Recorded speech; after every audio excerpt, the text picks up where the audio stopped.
Hi, everybody. Lovely to have everyone with us tonight. I'm Kathleen Cooke, a host of the Influence Women's webinar tonight and founder of Influence Women. So I'm so excited to have all of you with us. I welcome our guests from Nashville, Atlanta, the Orange County area, and those chapters here in Hollywood, as well as globally, women coming in from all over the world. So we're excited again to have you with us. We have a fabulous speaker tonight, Sam Sorbo, with us. We are going to be talking about creating stories that inspire your soul. And she's a fabulous actress and producer, and we'll get to that to her in just a minute. So Sam is a Hollywood actress and producer. She started out as a fashion model and has a nationally syndicated radio show and a host. She's been a film producer and an author. She is fluent in Swedish, French, Italian, and German. So we may have her speak in a few languages for us tonight. Who knows? She embarked on her wonderful, successful acting career in this national series, Hercules, The Legendary Journey, where she met her husband, Kevin, and he swept her off her feet, marrying her in 1998. Together, they have 3 teenagers today, presently at home, and she has homeschooled and educated all 3 of them. Sam is a passionate advocate for parental autonomy and home education, and self-teaching, as she calls it. She understands the cultural shift taking place in our country and is an energetic activist for the family and speaks across the country on education, culture, politics, and religion. She's got some great books out there. Words for Warriors delves into the hijacking of our language and has attained its #1 selling position on Amazon within its first year. She also wrote a book called Playbook for Home Learning, which is a workbook she developed to guide parents to proper education for their kids instead of relying on our failing school systems. Sam's other books include They're Your Kids, My Journey from Self-Doubter to Homeschool Advocate, Teach from Love, a homeschool a school year devotional for families. Share the Light, which is 40 devotionals to change the world. True Faith, Embracing Adversity to Live in God's Light. So she's written some great books that are out there on the market, and I'm sure you can purchase any of those on Amazon or where your favorite book sites are. Today, the Sorbos have produced the highly acclaimed and successful movie Let There Be Light in 2017, and a comedy, Miracle in East Texas in 2019. Sam's TV show about how to solve the education dilemma, Schools Out with Sam, airs on epictv.com as well, so you can catch her TV show there. Sam's appeared on Fox News, Fox Business, Newsmax, One American News, and writes for news outlets like Epic Times, National Review, Fox News. And she uses her speaking and public radio and TV shows and films and books to highlight issues that empower others to fully engage with and improve the world around them. So as you can see, we have an incredible speaker with us tonight, and I'm so thrilled to invite Sam Sorbo to the Influence Women webinar tonight. Hi, Sam. Howdy. Thanks for having me. That was a very, very long introduction. It was, but you've done so much and you're such an accomplished woman. I wanted to share it all so that the women had a full picture of who you are and your accomplishments. So thanks for staying up for us tonight. I know you're on the East Coast and it's late there, and you've just returned from Israel and working and speaking there. So we are thrilled to have you tonight. And so again, thanks for staying up for us. Well, thanks for having me. It's always a pleasure to speak with you, Kathleen. Yeah, well, we've got some great things to talk about, and I know you have so much on your heart and the work that you've done. And so I'm just going to have you start in. I read that long bio about yourself, but really tell us a little bit about your heart and how, and your work in the industry, how you got into the industry, maybe a little bit about your past a little bit, and how God has interwoven himself into your life. Wow, that's a really good question, because I do see it as a trajectory of God's interweaving. I went to high school and I was convinced not to pursue acting, even though I really liked acting. It simply wasn't a viable career path, according to the experts. So I went to college, and then I got into modeling, and I realized that I could make some pretty good money modeling, and that I didn't actually need college, and maybe I could do the acting thing also, since I was making money without college. And so that led me to starting acting on the West Coast. I got to LA and I started acting, and I was very successful. I met Kevin, and he was just the love of my life, and we got married and we had 3 children. I'm fast forwarding over a whole bunch of stuff, Yes. but we had 3 kids, and I was raising these children. I walked away from my career twice, actually. Once because my husband was very ill when we got married, and so I walked away from my career to help nurse him back to health. That was about a 3-year journey. And then I started acting again when we moved back to LA, which was much later. And we had the 3 kids, and I had my little girl sort of chase me around the house when I came home from an audition with her little finger out saying, no, no, no, no, no, no. And I thought, well, what's this? So I picked her up, put her on my hip, and she turned to the nanny and she said, bye-bye. And I thought, oh my goodness. So I'm faced with a choice, right? My child prefers that I choose her and step away from the acting. And so that's what I did. And so fast forward, and I've got the 3 kids, we're homeschooling. And I realized that, I'm raising Christian children in a largely secular society. Their faith is challenged every day in myriad ways. And it occurred to me, atheism's a faith. In fact, atheism's a pretty strong faith. Why don't the atheists have their faith challenged? And the more I thought about that, the more I thought that's something I'd like to see. Wait, I would actually go watch that as a movie. And I thought I should write that movie. And I set about writing the movie. I thought I should get some really good advice. So I called an acquaintance of mine that I almost worked on a project with, but ended up not working with him. But he's a very well-known film writer. And I called him and I said, I have an idea for a movie. Would you write it with me? And of course he said no, because he's a really well-known film writer.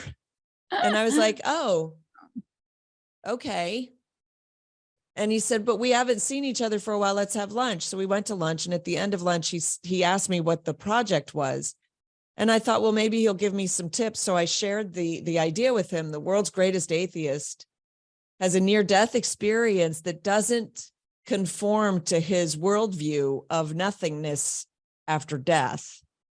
He sees something, and what that does to him, because he's resuscitated, he comes back to life, and all of a sudden his faith is challenged, right, by this vision that he had when he was dead, and the doctors can't explain it. And so he goes on this journey. And within 2 weeks of this writer agreeing to write it with me, he liked the idea, right? So he agreed to write it with me. Within 2 weeks, we had the funding, which never happens. The funding never chases the movie. The movie always chases the funding and typically runs out of breath before the funding does.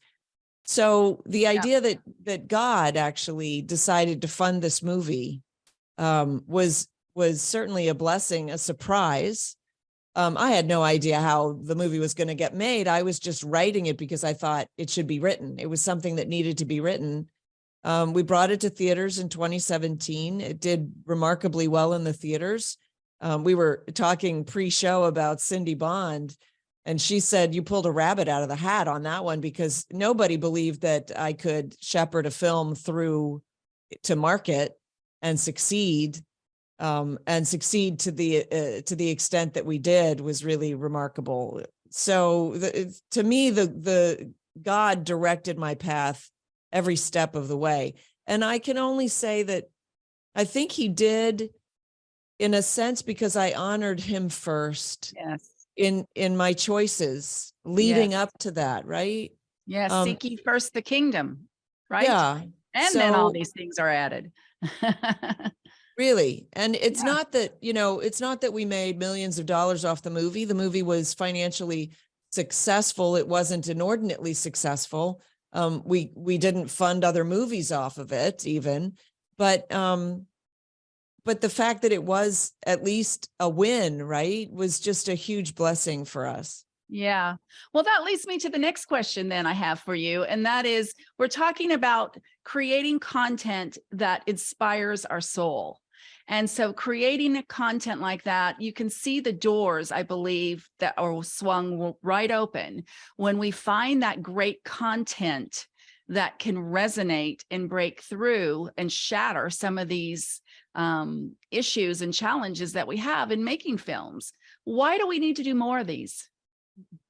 Oh, well, that's a tough question because we see the stuff that that a lot of people in Hollywood are producing that's very dark.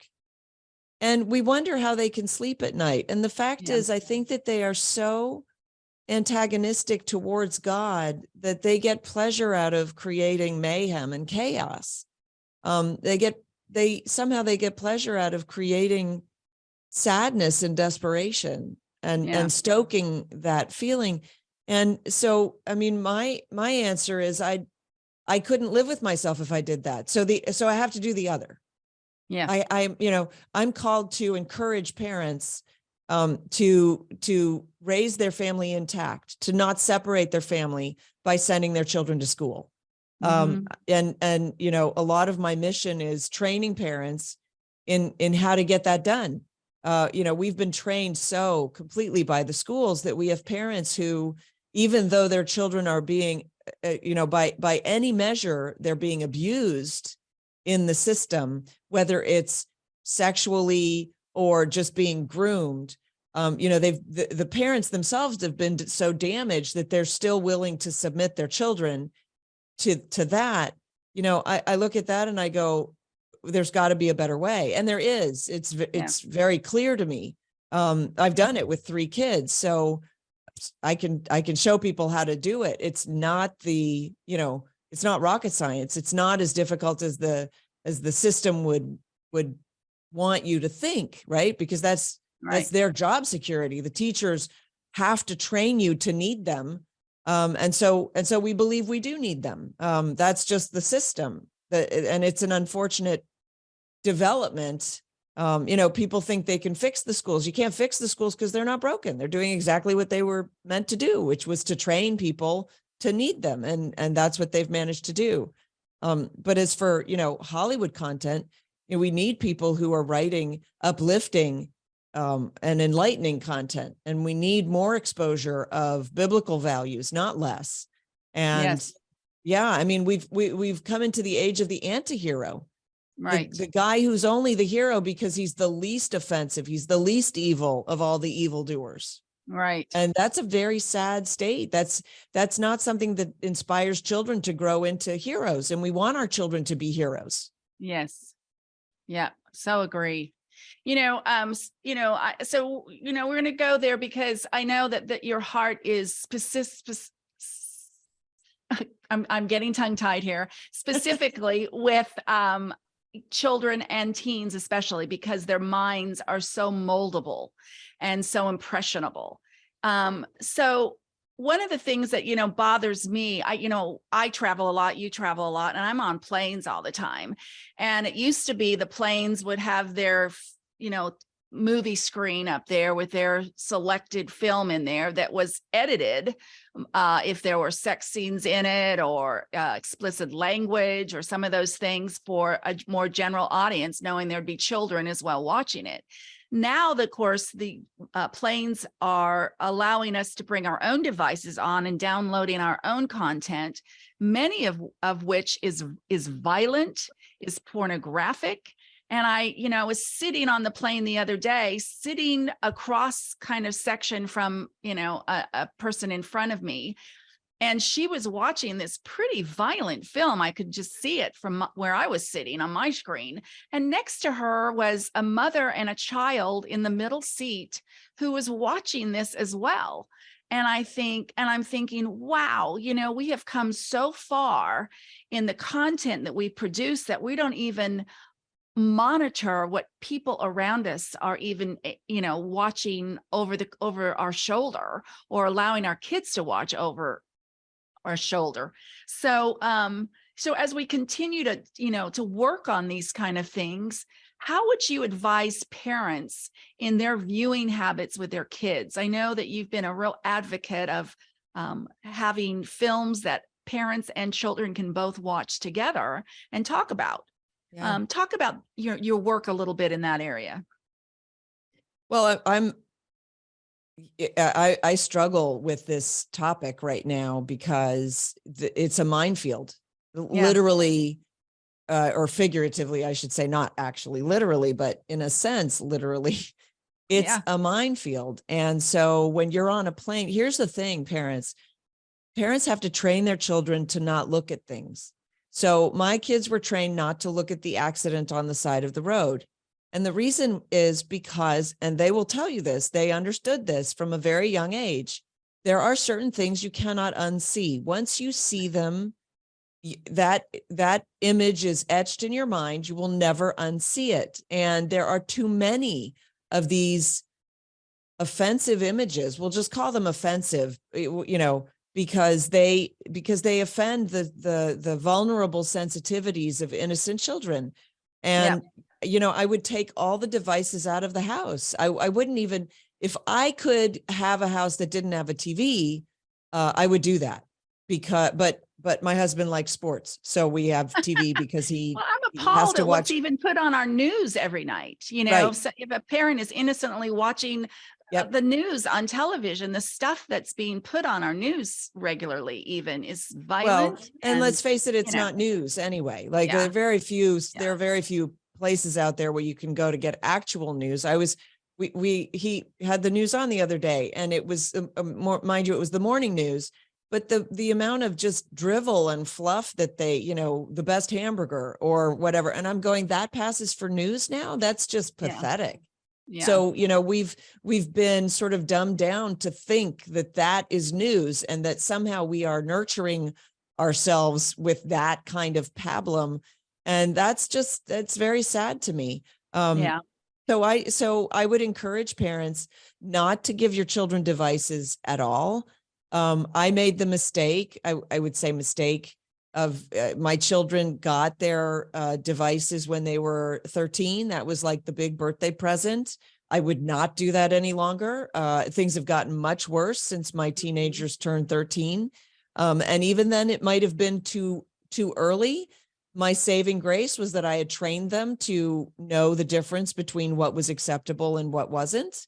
And so to a certain degree, they protected themselves. The problem that you have is if you send your children to school, you have no idea what the other parents are allowing their children to access. Yep. And or so they when go you to somebody's house after school. That's right. And so when they have, so you're not giving your child access to the internet. You're giving the internet access to your child, and you have to think of it that way. Yeah. And when you think of it that way, you're more apt to just shut it down, because you have no idea what kind of internet, what the internet looks like when it's accessing your child. And there are certain things you can't unsee, unhear, unfeel, unexperience. You can't undo it. Yeah. So the first time that your child is accosted by a sexual predator, that is their experience, and that will inform them for the rest of their lives. And our job as parents is to protect our children. And that ought to be job number one. But because in school, we were not trained to prioritize, this is another one of my sort of talking points with young women, is this idea of prioritization. I was lucky. I was given binary choices when I was young enough, but old enough to understand what they were. So I made the choice to step away from my career when my fiance was ill. And I made the choice again because I saw it as a binary choice when my little daughter told me no. And I will never regret those choices, because I knew that I was prioritizing the things that mattered most. But nowadays, I was just talking to a woman whose daughter-in-law is going back to work when the child is 12 weeks old. She doesn't have to Wow. work. She doesn't need the money. She just loves her job. And I said, okay, so you just say to her, she loves her job more than she loves her daughter. It's that simple. Yeah. I know that sounds harsh, but it is that simple. Now, if you're a single parent, you're a one income family, okay, you've got other excuses, but I know single income parents who also homeschooled their children because they did not want their children to go to school. And school is not 8 hours a day. So there are ways to get it figured out if you set your priorities. But if you compromise on your priorities, you're going to compromise on the results. Yeah. Yeah. Well, it's just the statistics are crazy these days. They say that the average child in America is exposed to their first pornography and porn by the age of 9. That most of the average kid in America today has a cell phone by the age of 9 as well. And of course, they have a TV in their room or cell phone, and they are exposed to it.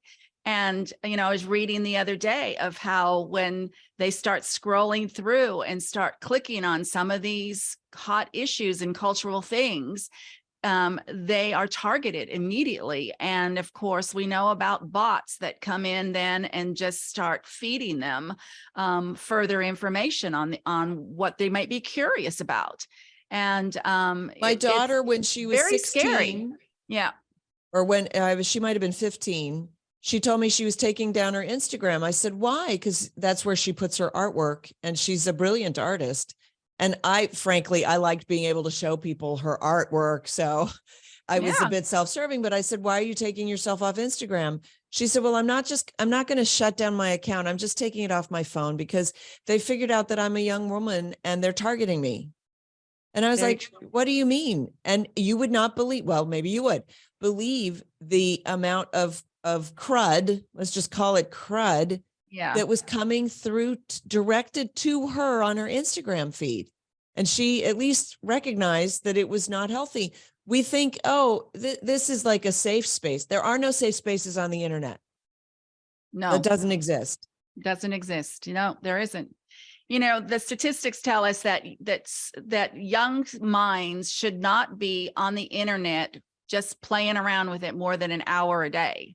And that most of them are on the internet 6 to 8 hours a day. And yet that's even more than they're in school half the time. It's pretty scary out there that even as parents, we can't get our eyes off our own screens and out of our social media accounts long enough to be paying attention.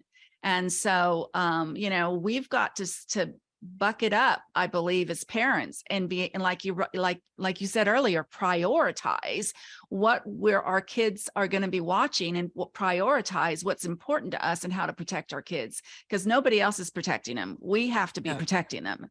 And that's what God has, given us the ability to raise our kids. And he expects us to raise them in a way that they can become flourishing adults.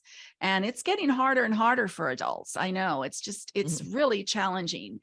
I'm going to move a little bit further into another question, another area, because I know we have a lot of producers and writers out there that are watching tonight.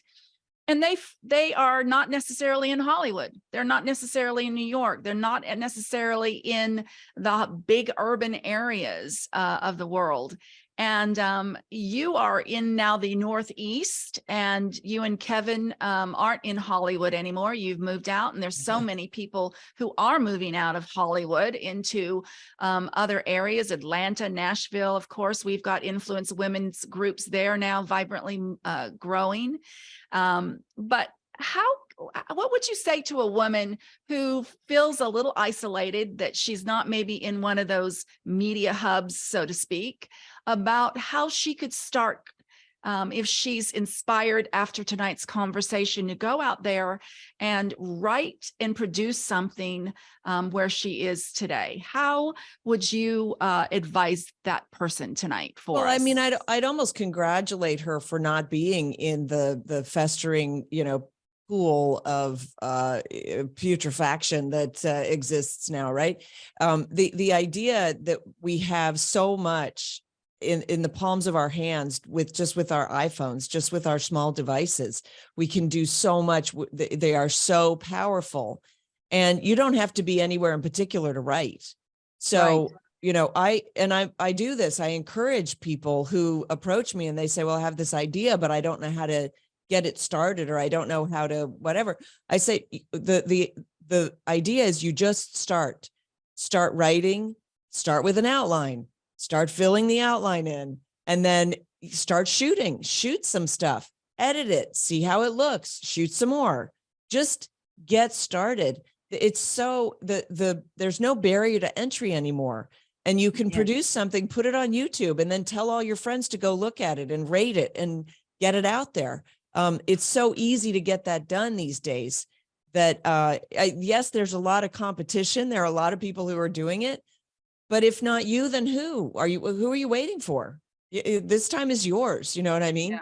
So, and frankly, there's talent elsewhere. You can go elsewhere to find talent. I mean, when we shoot movies, we don't shoot in LA. We don't shoot in New York. It's too expensive. Yeah. Yeah. So, I would love to encourage content creators. Go, do, create. We need more of it. Amen. We really do. And, the other side's pushing hard with their content and filling the airways. So we need to push back with some good stuff. In fact, statistics tell us now that short films, believe it or not, are now watched more than anything else on the internet, on YouTube, on Instagram. Short films, believe it or not, a few years ago took over the pornography viewing rates. And I didn't think pornography viewing would ever be surpassed by anything, but you can make a short, and there are 2 or 3 film festivals even around the United States that you can enter with just your cell phone, that are just people are making things on their cell phones. So, I'm an advocate too, Sam, that you don't have to be in Hollywood. You don't have to be in one of these urban media entertainment centers. You can start where you are, and we need good content that can be viewed and fill the airways. The one thing that I will say is, don't start with the message. That's the struggle that Christian filmmaking has had sort of historically, is that they want to get the message across so much that they sacrifice the story, they sacrifice dialogue. And so it's just characters that are trying to broadcast the message. And you need to step back from that, and you need to do, I'm trying to think, the cure for that is to tell a story. Let the story give the message. You tell the story. The message will come across, but make sure that you are involved in true to life characters that are believable, that tells a story, and the story will carry your message. Yeah, so well said. Yeah, Jesus told stories, and he asked questions, and he didn't always explain the story or the message or the question, except to maybe his close followers and disciples. And a lot of what he said was very was very of the time. And so we read a lot of his stories and we think, oh, those are good stories, and I get it, but we don't get it to the level that they got it when they heard it the first time, because we don't understand the whole context of the references that he's making. And when you start to study the Bible more deeply, it becomes clearer. And that's why those stories resonated so profoundly, is because they spoke to people on multiple levels. That's the kind of storytelling we need today in Hollywood, rather than the superficial, try to get your point across. I mean, here's the thing. So Hollywood has been taken over by the LGBT crowd and all of that. And so what we are resenting now is that they maybe tell like compelling stories, but the messaging is so clear now, right? Mm-hmm. They do 3 episodes to get you involved in the story, and then they hit you with, this character's gay and that one's going to marry same sex or whatever it is, right? Well, they have mandates that they have to have these characters in each story now. Right. And so what we want to do is make sure that we're not doing that. So, right. But at the same time, please don't go the other way and make the pastor the evil guy. That's what they do. You know what I mean? Don't make the pastor impotent. Right. Make him the cool guy, but make him the cool guy who's slightly flawed, right? So that it's realistic, but he still comes through in the end. That kind of storytelling, I think, is always winning. Absolutely. Yeah. Good stuff. Absolutely. So if you could tell your 20-something self something tonight, advice, what would you tell a 20-something young woman out there that you wish you'd known when you were in your 20s? Oh, that's really, I'm not going to say that's not fair. Here's my problem with that. I have a pact with myself that I don't regret. Yep. So I don't live in regret. It's useless to me. I weigh, because this is the way that I've been wired, I weigh every decision. I never make a decision until I actually have to make the decision. And I weigh everything up until the time of the decision. And that way I never have to regret the decision. Yeah. And so I'm not sure what I would tell myself. But one thing I might tell myself is I might give myself like a kick in the butt, more freedom. Like, don't be afraid to go for it. Because it took me a while to self-actualize. And I think that that's because I was a product of the school system. And the school system's real competence is in teaching us how incompetent we are. That's why I look at school as child abuse at this point, because it teaches children, it puts a ceiling on them. It teaches them what they can't do a lot more than it teaches them what they can do. And so you have people walking around saying, I can't do math. I'm not a math brain. There is no such thing as a math brain. Everybody can do math. You just weren't taught properly. But because we tend to personalize the failures, but institutionalize the successes, we think that the schools succeed what our successes are. We think that's as a result of the school. So I'm a great writer because I had a really good English teacher in 11th grade, right? For example, but I can't do math because I don't have a math brain. That's my failing. And I tell people, no, if you can't do math, that's because you weren't taught math properly for you. Yeah. And that's a failure of the school. That's a failure of your teacher. I know because I tutored calculus in college, and I had a girl come to me in college. I went to Duke, which is a good school, and she was flunking calculus, but she's not an idiot. She got into Duke and she's flunking calculus. And she says to me, if you can tutor me so that I get a D-, my professor won't fail me. He promised me if I could get a D- on the exam, he would give me a D for the class and I wouldn't have to retake calculus. So I tutored her for several weeks and she got a B+ on the exam. There you go. Okay. Yeah. That was his fault. Yeah. He's the one who failed, not her. So that's my theory. I'm sticking to it. It's a good theory. And we point it back on it. Statistics tell us that kids are incredibly creative until they hit kindergarten. Yeah. And then after kindergarten, year after year, their creativity fail. What do you expect? You put them in school and all they're told to do is sit down and shut up. Yeah. Sit down and shut up and don't ask questions because what is this? This is, you have to raise your hand. That's a barrier to entry. That's just don't ask. Yeah. Don't ask questions. Don't try. Failure's bad. Don't try. Don't think.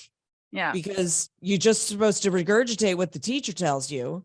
And don't read because the teacher's already read it for you and she's going to tell you what's in the book.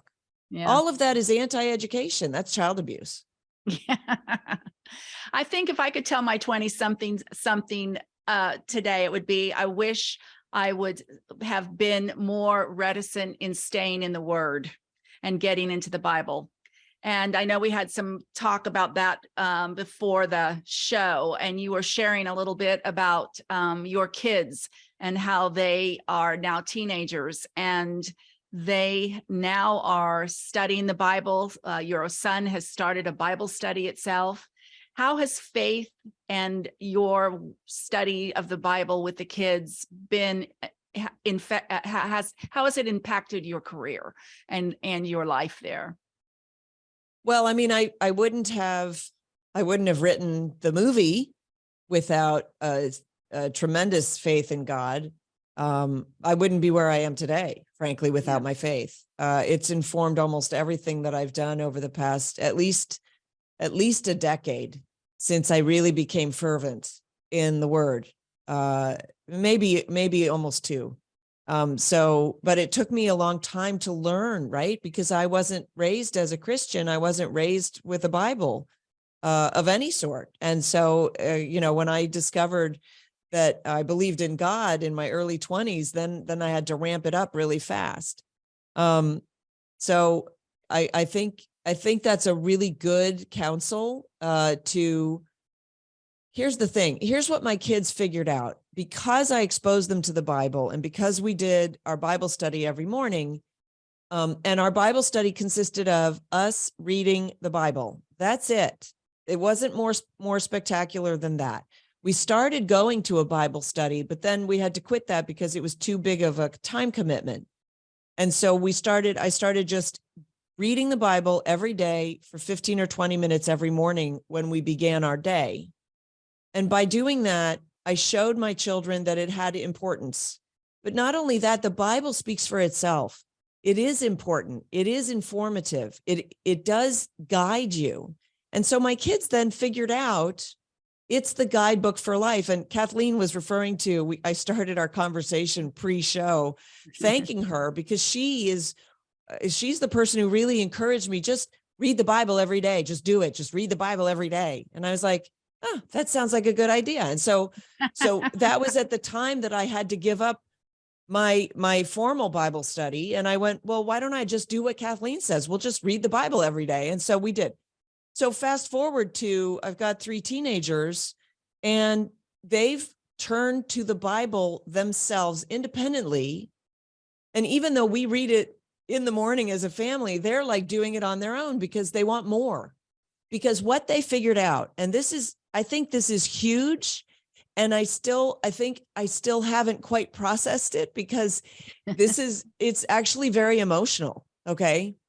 My kids have figured out that the Bible is the answer book of life. Okay. They say children don't come with an instruction manual. And I say that's poppycock because the Bible, there's your instruction manual. There's your guidebook, your rule book, but your guidebook. It's the answer key. It's the cheat sheet for life. Okay. And what have we done in our schools? We've hidden it from children. Yeah. So we are literally denigrating the Bible in our schools and preventing children from accessing the cheat sheet that will make their lives easier, better, more rewarding, more filled with joy. That's what we've done in our schools. That's child abuse. Yep. That's all Absolutely. that is. It is. Well, I'll make one final comment, but we got to get into our chat room here. I know there's lots of women in there with some great questions, and we're going to be bringing Jean in here. One of the things I saw tonight and resonated with is that we are in our gay and lesbian month now around the United States. Our celebration of that, and I said to my husband tonight, I said, where is the celebration that we could have our Christian month in the United States? So we could celebrate Christians and raise the Christian flag on flagpoles. I was reading today that they were putting the rainbow flag on all of our public buildings here in California. And I thought, when do we have a month in the United States we can resonate and celebrate Christ and the Bible? And it doesn't exist in our culture today. And so we need to be advocates for that. So, but we'll leave that comment right now. but we're going to get in the chat room. Jean, come on in. I know you've probably got several women there that are asking some great questions that they want to find out some things from Sam. Well, holy mackerel, we've had a very exciting chat room. Extremely active. Sam, there are people, I mean, I wrote this down too, and then Nancy also wrote this down. Compromise priorities, compromise results. So true. So, and then we have actors, we have writers in this chat room from all over the nation. So what I'm going to do a little bit differently is allow our guests here, attendees, to ask their question. And then I'm going to, so you're only going to be able to ask your question because we want to make sure that we get everybody the opportunity to ask. And then we're going to allow Sam to answer. So Drea from Houston, you made a great question. Drea is an actor. If you go on IMDb, she's all over, I mean, 24, etc. She's at, she feels called into the faith area of entertainment. And her question has to do with how to break into that. Drea, I'm going to allow you to talk and ask your question. You go ahead. Okay, wonderful. Thank you for that. And thank you, Sam. This has been such a great night hearing you speak. So my question is how to break into a lot of these faith-based films. It's been very hard. I've directly submitted to the main faith-based casting director in LA. It's hard even when you go directly on the flicks. I've submitted to The God's Not Dead. It just seems like, people even notice that they seem to kind of regurgitate the same actors. And I just didn't know if there's a way to get in. So we can be seen. And for me, I'm speaking as someone who is a union actor. So I am SAG. And so sometimes there is the challenge as well that many of the faith-based films, probably due to budget, and I understand that, are non-union. So I wouldn't be able to work on those, but some of the other ones that really do get into the theaters are SAG. And I just wondered, do you have any advice on how to get into these communities? Thank you, Drea. Yeah, I don't know that there really are communities. I think one way to do it is to go to Christian film festivals to meet people. And I know that there was a film, I'm trying to remember which film it was. They went to 5 casting directors in LA, and all those casting directors refused to cast the film because it was pro-life. Okay, so we just did a commercial. I have to interrupt right now because we just finished a commercial that we had to shoot in Dallas a couple of weeks ago because it was a pro-life commercial, and we could not find crew and casting directors in Los Angeles, in Atlanta, in Toronto, in Nashville. We ended up in Dallas. Same thing. So yeah, I'm hearing you on that. So you need to network. How do you network? You go to Christian film events. That's really the way to do it. Now, some of them are online. I don't know any specifically Christian. Well, I know some Christian agencies, but their names are escaping me right now. But I don't know any specific Christian casting directors. Although I'm sure there are some. Beverly Holloway in Nashville does a lot of the Christian films. Right. Okay. I know her name, right? Yeah. So you cold call them. That's the way to do it. Or you go to events where you can meet those people, or you show up here. Yeah, or meet the actors themselves, or as the producers, directors as well. I'm always surprised how many of them, if you just can find, a lot of them will have websites that will have an info that you can talk to. I mean, that's how Jean and I got connected. She contacted me through my info line, and and they'll contact you back. Yep. And there's Facebook, Instagram groups that you can follow as well. Christian casting, you look into that, follow use wisdom, follow quietly, watch, observe, and then again, judge a tree by its fruits. Or what are they producing? What are they attached to? And get connected that way. Drea, thank you so much. And I'm going to have Nancy. Thank you for joining us from Chicago. You posed some great questions, and it goes back to before we started this webinar, Sam had said, Hollywood can't help themselves. They're naturally against the light. So Nancy, you have posed a great question. I'm going to allow you to go ahead and ask your question to Sam. Are you there? Yes, thank you. There you go. What qualifies a godly production, and how can we avoid isolation because of fear? Thank you, Nancy. I don't understand the question. What qualifies a godly production? How can we avoid isolation because of fear? I'm not sure I understand the question. So in your opinion, what qualifies a godly production?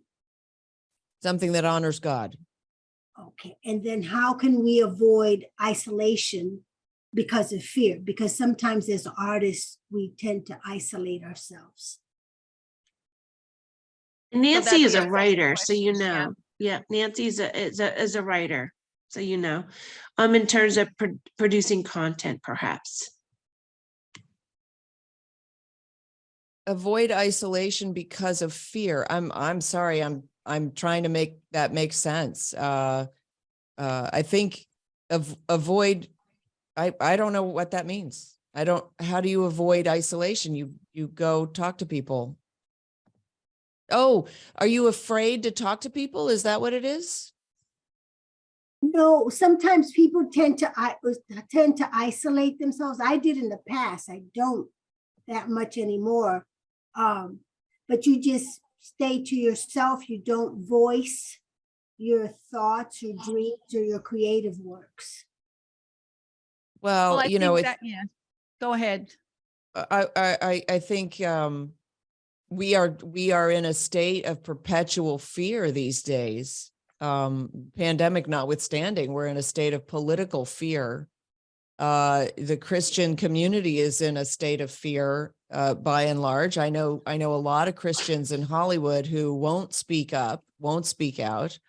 The Bible's pretty clear. You're going to face persecution if you speak out in support of Christ. And so I just say, bring it on. And I think that living in fear is much less preferable to living in truth. Yeah. Last question, Jean, for tonight. One more. Well, I just wanted to share what Miranda wrote, which was, God has not given you a spirit of fear.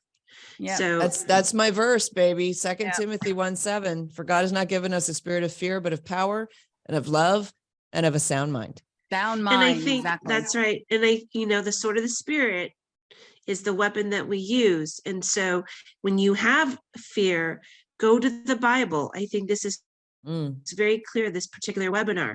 Go to the Bible. That is your weapon. That's the only offensive weapon that we carry, is the sword of the spirit, the word of God. Go to that. And I am reminded of the enemy tempts us, and when we're alone. Eve was alone when she was tempted. All of those things happen. We're alone and isolated.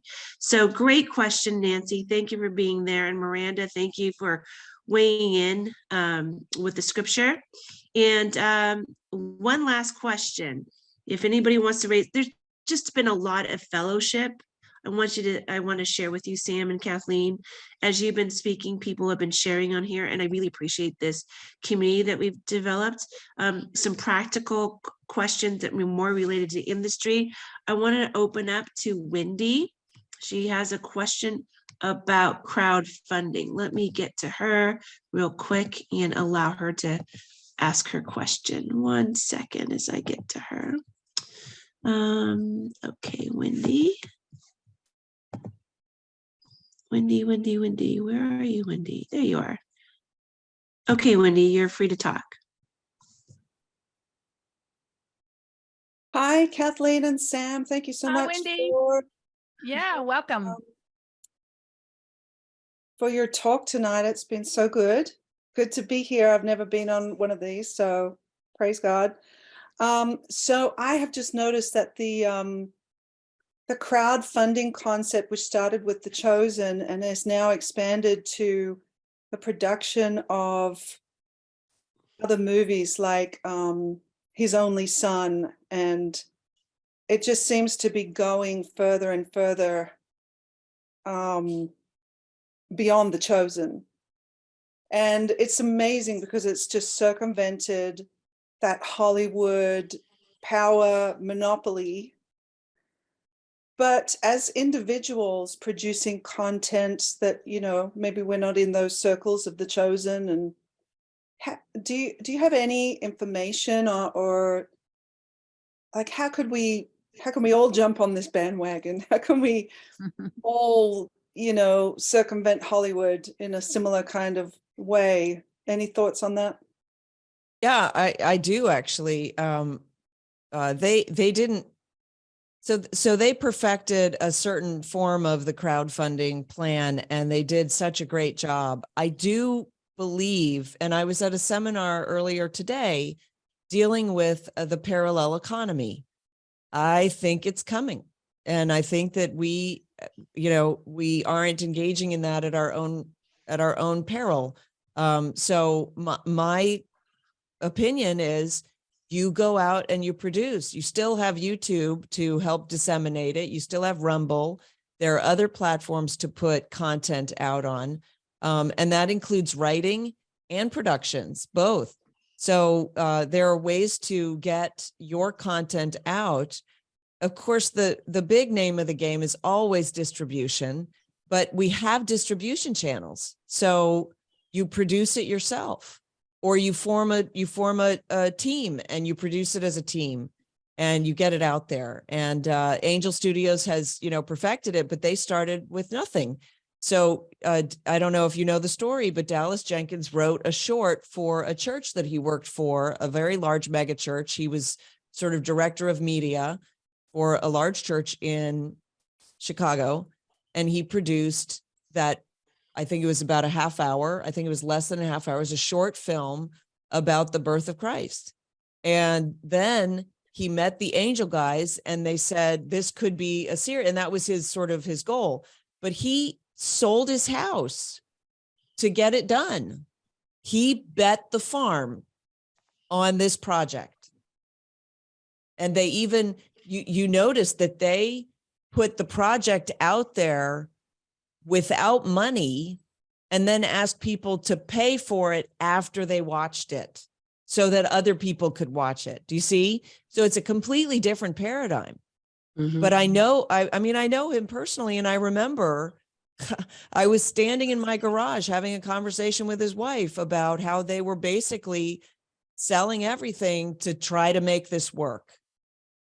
And that's called living in faith, man. That's stepping out on the water. Yeah. Amen. I got to hand it to him. And look at it today. Now he commands box office in the theater, right? Mm-hmm. So if you've got the content, I believe in it. I believe that God will redeem it.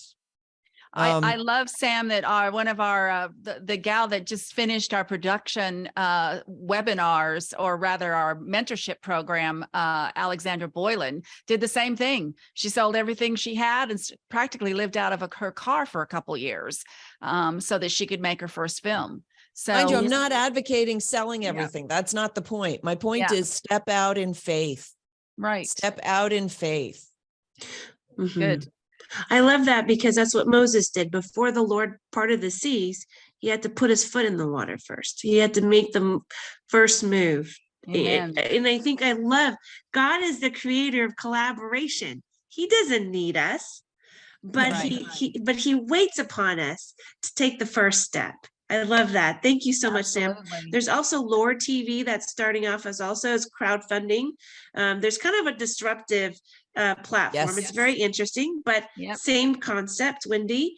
And I want to encourage all of you, as Kathleen said, Alexandra Boylan is a producer, writer. She's also an actor, but she's also influenced women. Please don't feel alone. Nancy, you're not the only one. I think writing is sort of unless you're in a writer's room or have a writer companion, it's kind of an a personal, private. It's solitary. I mean, let's face it, it's solitary. But then you just have to work a little bit harder at going out and making sure that you are in community with people. And one thing that I want to suggest, so I wasn't at NRB with Kathleen, but Kathleen's always at NRB and she's always doing something there. And so there are opportunities. You need to do some research, find out where are all the Christians meeting in secret? No, I'm kidding. Just where are they meeting? Where can I find Right. these people? Where can I find my Yes. tribe? Okay. Yes. We yes. are, it's a tribal economy right now. Mhm, Okay. mhm. And you need to find your tribe, and you need That's to hook right. up with people, join up with them, form coalitions, form groups, form collaborations, Mhm. get her done. Yeah. I love that. And absolutely. you know, Sam, thank you for saying that. Kathleen and I have been brainstorming about potentially having influence women at AFI in Santa Monica. You know, I think that we need to be present so that we can be the flag that calls all the tribal women in. You guys should come to International Christian Cinema, ICCF, Yes. that's in Orlando every year. I think Yeah. it's, They just had it. They just had it before They just had it, NRB. yeah, right Yeah. before I've been NRB. traveling, Yeah. so I missed it. Yeah. Yeah. There's another Yeah. one that happens up in Toronto every year. That's really lovely. Like there are these festivals, but Yeah. we need to support them because Amen. That's right. otherwise, exactly. the other guys aren't going to them, Yeah. right? Yeah. And we need exactly. to, as Christians, we need to seek like-minded people. Mhm. We can't feel so enslaved to like the culture of today, that we're just trying to get in with the in crowd when we're not part of the in crowd. Yep.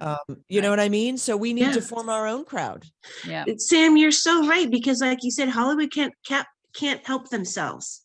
Yeah. If you're not in the light, you're in the dark. They don't know any different. And so for us to sort of fit into the dark, it's never going to work. Yeah. It's never going to work. So I sold, before I did the movie, I had an idea for a TV show, which I was going to write with Dan Gordon, who ended up writing the movie with me. Something happened and he had to bow out. I sold that movie to the TV show to NBC and Sony. And I honestly, I question whether they bought it just so they could put it on the shelf. Mhm.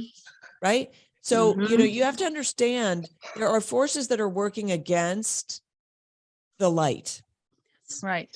And if Exactly. you want to be part of the light, you need to form a coalition with other people who want to share the light, who want to Amen. bring the light into the darkness. Amen. And the darkness likes to extinguish the light, and they do it very well. They know That's what they're right. doing. They know Well, how to that's blow the- hard. Yeah. Yeah, and that's the nature of We're running out- darkness. We're kind of running out of time Okay, here. sorry. Sorry. No, One no, more Kathleen. question, No, Jean. no. Yep. Go Yeah, ahead. I just want to say thank you, Sam. The darkness, that's its nature, is to distinguish the light. And Yes. so we need to burn that much brighter. And I want to encourage everybody here attending, and there's a lot of you across the nation, and I think around the world actually, that join influencewomen.org. That's your community online. That's how we find each other. So I love that you're sharing each other's contacts. There's so much community building right now. Praise the Lord. But I also want to encourage you, find each other on influencewomen.org. Post what you do in this industry, what you're looking for. It could be that, hey, I'm looking for an actor for this. I'm looking for a producer for this. And boom, there we are. So please join influencewomen.org. Do that. Start some Also- discussions on there. Yeah. Yeah, for sure. Also, you can find me at at sorbostudios.com. Thank Yes. you. Yes. I'm Sorry, sorbostudios.com. I wish we could keep talking all night long. This is such a great conversation. I know we're having. I know there's so many great questions. Thank you so much for tonight. I wish we had another hour to spend with you, and so appreciate you and spending your evening with us. All of you have been with us on the webinar tonight. It's been fantastic having you with us.